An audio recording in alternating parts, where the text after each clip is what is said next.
ပရီးမီးယားလိရဲ့ဖန်တီးမှုဘီရင်အသစ် Bruno Fernandes ပရိသတ်များအားဝင်လာပါများ 90+ အားကစား channel လေးကနေအားလုံးကိုပြန်လည်ကြိုလိုက်ပါရစေ။အင်္ဂလန်မှာတဲ့အမှတ်ပေးဖလားပြိုင်ပွဲကို1992 93ဘောလုံးရာသီကနေစတင်ပြီးတော့ပရီးမီးယားလိဆိုတဲ့နာမည်နဲ့ပြောင်းလဲကျင်းပခဲ့တာဖြစ်ပါတယ်။ပရီးမီးယားလိဆိုပြီးပြောင်းလဲကျင်းပခဲ့တဲ့ရာသီကနေစတင်ရေးတွက်မယ်ဆိုရင်ပရီးမီးယားလိချန်ပီယံဟာ8သိန်းရှိလောက်မြင်တွေ့ရမှာဖြစ်ပါတယ်။လက်ရှိချန်ပီယံအာဆင်နယ်ပြီးခဲ့တဲ့ရာသီတုန်းကဗိုလ်ဆွဲခဲ့တဲ့လီဗာပူးပရီးမီးယားလိကိုနှစ်ပေါင်းများစွာစိုးမိုးခဲ့တဲ့မန်ချက်စတာယူနိုက်တက်နဲ့မန်ချက်စတာစီးတီးလန်ဒန်မြို့ကန်ကလပ်ချယ်ဆီနဲ့ဘလက်ဘန်အဲ့နောက်ဂျာထဲမှာဖလားရခဲ့တဲ့လက်စတာအစားရှိတဲ့အသင်းတွေဟာပရီးမီးယားလိချန်ပီယံဖြစ်ခဲ့မှုတဲ့အသင်းတွေဖြစ်ပါတယ်။ပြောမယ်ဆိုရင်ပရီးမီးယားလိချန်ပီယံအသင်းပေါင်းများစွာရှိခဲ့မှုတာဖြစ်ပါတယ်။ဒါပေမဲ့ပရီးမီးယားလိဘောလုံးသမိုင်းတစ်လျှောက်အစစ်ကင်းလို့ပြောရမယ်တရားသီလေးတွင်းဂိုးဖန်တီးမှုများအဆုံးကစားမှာကတော့တယောက်တည်းရှိပါတယ်။အဲ့ဒါကတော့မန်ချက်စတာယူနိုက်တက်အသင်းရဲ့အသင်းကောင်းဆောင် Bruno Fernandes ပဲဖြစ်ပါတယ်။ဟုတ်ပါတယ်မနေ့ကကစားခဲ့တဲ့ပရီးမီးယားလိရာသီပွဲစဉ်မှာ Bruno Fernandes ဟာအသင်းအတွက်ရေးပါတဲ့သွင်းဂိုးတစ်ခုကိုဖန်တီးနိုင်ခဲ့ပြီးတဲ့နောက်ပရီးမီးယားလိဘောလုံးသမိုင်းတစ်လျှောက်တရားသီအတွင်းဂိုးဖန်တီးမှုအများဆုံးကစားမှာဖြင့်မှတ်တိုင်သစ်ရေးထွန်းနိုင်ခဲ့ပြီဖြစ်ပါတယ်။ဒီတော့ကပရီးမီးယားလိဘောလုံးသမိုင်းတစ်လျှောက်မှာတရားသီအတွင်းဂိုးဖန်တီးမှုအများဆုံးပြုလုပ်ထားတဲ့ကစားသမားက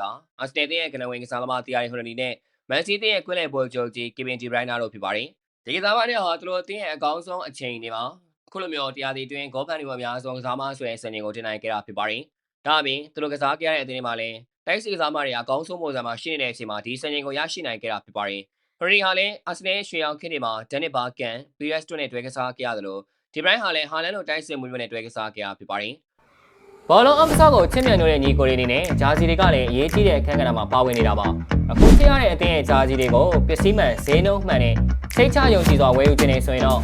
YGN ဂျာစီ short ရှိပါတယ်။ကလပ်အသင်းနိုင်ငံအသင်းအစော်ရဲ့ဂျာစီတွေကို player version, fan version နဲ့ time made one set တွေအပြင်အသင်း t-shirt တွေလည်းရရှိနိုင်ပါတယ်။ Royal Express ရောက်တဲ့မြို့တိုင်းကိုအိမ်ရောက်ဝယ်ချေစနစ်နဲ့ရောင်းချပေးလာမို့လို့စိတ်ချလက်ချဝယ်ယူနိုင်ပါတယ်ညီကိုတို့ကြီး။ဝယ်ယူအားပေးခြင်းတဲ့ညီကိုတွေအနေနဲ့ YGN ဂျာစီ short ရဲ့ Facebook page Messenger မှာတွားရောက်ဝယ်ယူနိုင်ပါတယ်ခင်ဗျာ။စိတ်ချမ်းသာခြင်း YGN မှာဂျာစီဝယ်ပါ။ဒါပေမဲ့Bruno Fernandes ကတော့ကြောက်ထဲကျနေတဲ့မန်ချက်စတာယူနိုက်တက်ကိုဆွဲတင်ပြီးတရားသီအတွင်းဂိုးဖန်တီးမှုအများဆုံးစံချိန်မှတ်တမ်းကိုစိုက်ထူလိုက်နေတာဖြစ်ပါတယ်။မိကကစားပွဲကစားမှာမန်ချက်စတာယူနိုက်တက်အသင်းဟာ Brighton အသင်းကိုဝေးဝေးမှတွားရောက်ရင်ဆိုင်ခဲ့ရပေမဲ့3-0ဆိုတဲ့ရလဒ်နဲ့ပြည့်သက်သာနိုင်ယူပြီးဒီနှစ်ရာသီကိုအကောင်းဆုံးပေးသွင်းနိုင်ခဲ့တာဖြစ်ပါတယ်။ဒီပွဲစမိုင်းနိုက်တက်အသင်းအားထားတဲ့အဓိကကွင်းလယ်ကစားမှာကက်ရှမီယာတို့မပါဝင်နိုင်ခဲ့ပေမဲ့မီဆီမာတို့နဲ့ကိုဘီမိုင်တို့ရဲ့ကွင်းလယ်အတွက်ဘက်ကအကောင်းဆုံးခြေစွမ်းပြနိုင်ခဲ့တာဖြစ်ပါတယ်။ပွဲဆိုင်ဆိုတာနဲ့ယူနိုက်တက်တောက်လျှောက်ပြအားပေးထားခဲ့နိုင်ပြီးပွဲချိန်33မိနစ်မှာတင်ဦးဆောင်မှုဆိုင်ရရှိခဲ့တာဖြစ်ပါတယ်။ဒီကတော့တောက်ကဘောကနေရရှိလာတဲ့အခွင့်အရေးကို Bruno Fernandes ကကန်တင်ပေးလိုက်ရမှာဒိုကူကခေါင်းတိုက်သွင်းသွားခဲ့တာဖြစ်ပါတယ်။အဲနောက်ပွဲချိန်44မိနစ်မှာတော့ United တို့ဒုတိယဦးဆောင်ရရှိခဲ့ပြီးဒီကတော့အာမတ်နဲ့မီဆီမာတို့ရဲ့1-2ရိုက်တွဲလုံးကနေအားပဲဖြည့်ချိုးလိုက်တဲ့ဘောလုံးကိုအမ်မိုကသွင်းယူခဲ့တာဖြစ်ပါတယ်။ Brian နဲ့ငကိုပြဦးဆောင်နေတဲ့ United ဟာဒုတိယပြန်စားမှလည်းပွဲကိုစိုးမိုးထားနိုင်ခဲ့ပြီးပွဲချိန်48မိနစ်မှာတင်ကော်နာတိုက်စစ်ကနေတဆင့် Bruno Fernandes ကအသင်းအတွက်တတိယမြောက်ဦးဆောင်ကိုသွင်းယူပေးခဲ့တာဖြစ်ပါတယ်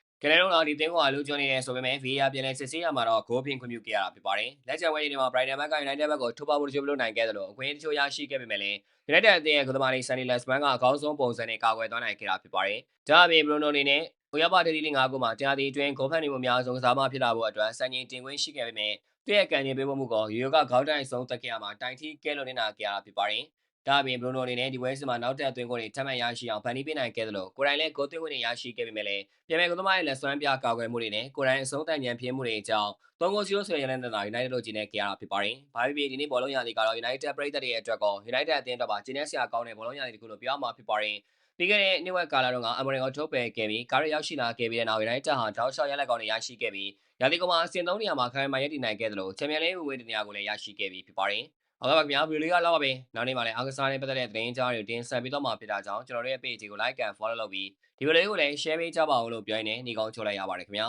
။